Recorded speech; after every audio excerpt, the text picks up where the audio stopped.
A couple questions. What is land acknowledgement, and how is it a shallow, insulting example of virtue signaling forced on kids who might not be old enough to understand it? Hi everyone, I'm Gardner Goldsmith for MRC-TV. Well, Selwyn Duke writes on it for The New American, and Tucker Carlson recently discussed it on his Fox News program. It's land acknowledgement. And Duke puts it bluntly, covering one example from earlier in the so-called school year in Renton, Washington. He explains that the practice in this case involved, quote, kindergartners being forced daily to recite land acknowledgements, which are admissions that they live on stolen land. Indeed, the case in Renton isn't really a single case.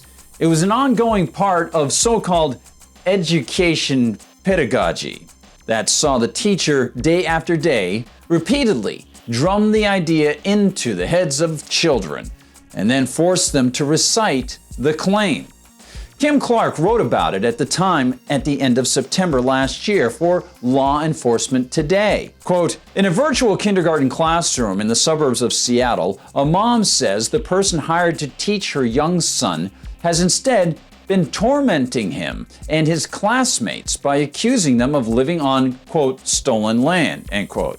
The Renton woman appeared on KIRO Radio's Dory Monson show on Tuesday, that would be September 29th last year, going only by her first name, Angela.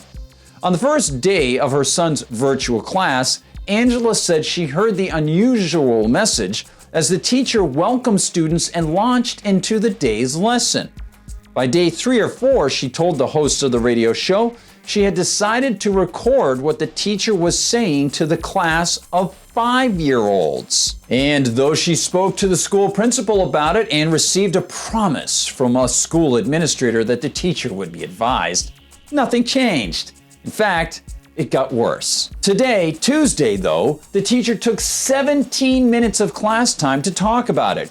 First, she showed a video of another school doing land acknowledgement, like a poem.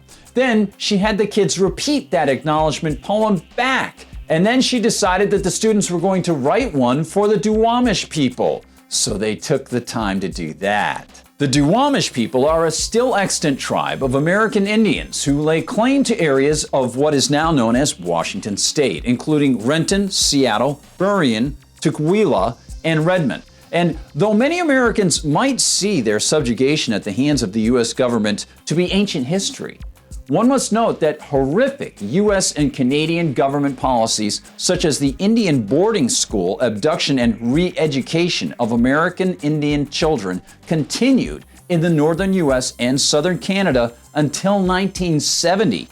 History is not as compartmentalized or drawn out as some might think.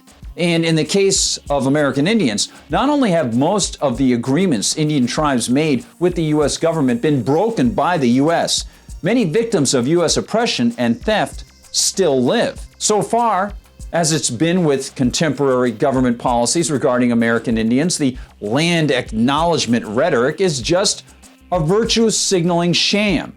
An empty word sham that even DC politicians working with the new president pushed on day 1 of Biden's administration.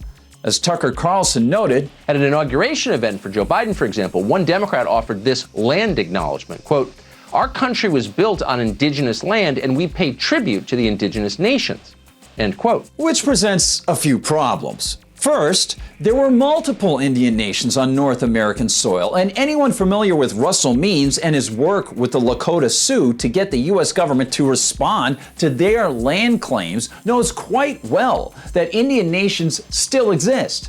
But second, if these virtue-signaling politicians and teachers really pay tribute, are they willing to give up their homes if those homes are on land the U.S. government stole from American Indians? Did that kindergarten teacher in Renton hand over her property to the tribe? And did the teacher ever consider that kids just 5 years out of the womb might need a little more time to soak in the history and concepts involved before they explore the idea of stolen land and the forces behind the disputes and the inane virtue signaling she's putting forward? And more to the point, Did the teacher ever stop to consider that while making the kids recite things about stolen land, the public school, its administrators, and said teachers' salaries are all funded by money the government steals from taxpayers under the threat of, stealing their homes, just like the Indians lost theirs? Have any of the people involved with the land acknowledgement movement ever stop to ask themselves if they will stop taking other people's property and earnings to do what they think is so great? Or will they just hypocritically signal their self-styled virtue and care as they cash their checks and force kids to do what they tell them? It goes on, and then it goes around and around again.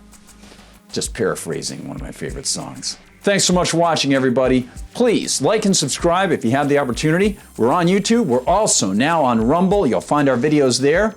MRC TV can be found, of course, on Facebook, on Twitter, and on Parler. I'm on Gab at Gardner Goldsmith. And if you get the opportunity, please visit MRC-Store for some great MRC swag. And I want to remind you, we've just introduced a great new learning program, and it's free. It's called MRC College Unbound, and it helps get around the public school system and the propagandizing universities out there. We offer you a series of 11 videos, over 2 hours worth of video content. In this case, in Series 1, about Marxism, collectivism, going into Marx's personal foibles and history and into how his ideology seeped into the West and, of course, helped destroy many nations as it seeped into the West. It's great stuff. We even have quizzes that you can use to remind yourself, to help yourself learn and retain the information, and then share it with people in little groups, families, friends, things like that. We hope you'll take advantage of it. Remember, it's called College Unbound, and you can find it if you go to MRC TV, and you can also find it if you follow us on social media. For MRC TV, I'm Gardner Goldsmith.